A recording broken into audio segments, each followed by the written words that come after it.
सोमवार के दिन जो अमावस्या पड़े वो सोमती अमावस्या कहलाती है। क्या करना पड़ता है उस दिन? पीपल के पेड़ की परिक्रमा करो या तुलसी की परिक्रमा करो या पूजन करो, पाठ करो, कुछ भी करो, पर सोमती के दिन दान करो, पुण्य करो, सत्कर्म करो, भजन करो। तो सोमती अमावस्या का विधान इतना शास्त्र क्यों कहता है कि सारी अमावस्याओं में प्रबल सोमती अमावस्या है। शनिचरी अमावस्या से भी बड़ी अमावस्या सोमती कहलाती है। हमारा जितने भी ग्रह, सारे ग्रह चंद्रदेव के साथ मिलकर भगवान शंकर की आराधना में डूबते हैं, और भगवान शंकर की आराधना में डूबते हैं तो उस दिन जो किया हुआ दान पुण्य सत्कर्म है वो हमारे, आप लोगों को मालूम होगा, पितरों की 3 गतियां, पितर, आहुत, वासु।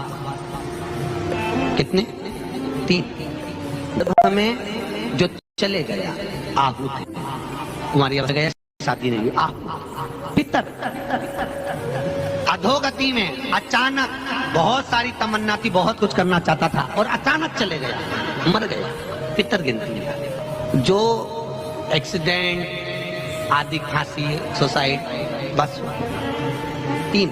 शास्त्र कहता है सोमती अमावस्या के दिन ये तीनों आहुत, पितर, वासुक, जहां पर घर की कुल की माता पीपल की परिक्रमा करती है या तुलसी की परिक्रमा करती है या पूजन करती है या दान करती है सोमती अमावस्या के दिन, तो ये तीनों को उसका भाग प्राप्त हो जाता है और तीनों तर जाते हैं। फिर उनको पिंड की जरूरत नहीं पड़ती महाराज, उनको तर्पण की जरूरत नहीं पड़ती। इसलिए सोमती अमावस्या का क्रम हमारे हिंदू धर्म में ज्यादा वर्णित है।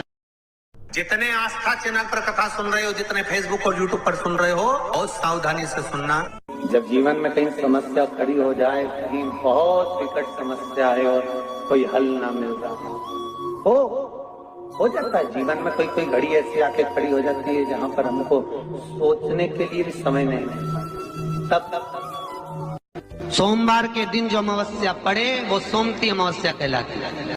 मान लो कोई काम आपका अटक रहा है और वो काम नहीं हो रहा, मान लो वो काम नहीं हो रहा, बहुत दिनों से आप प्रयास कर रहे हो और काम अटका पड़ा हुआ है, तो प्रयास करना, जल के पात्र में थोड़ा सा शहद, गंगा जल उसमें डालकर, पात्र में जल लेकर उसमें थोड़ा सा शहद, गंगा जल डालकर भगवान शंकर को कुंदकेश्वर महादेव के नाम से, कौन से महादेव? कुंदकेश्वर।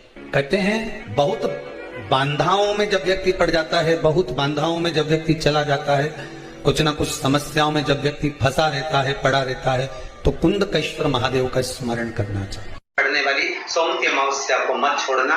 निवेदन है, आप एक पात्र जल जिसमें पीला चंदन, पात्र के जल में एक कलश में जल लीजिएगा, उसमें पीला चंदन घोल लीजिए।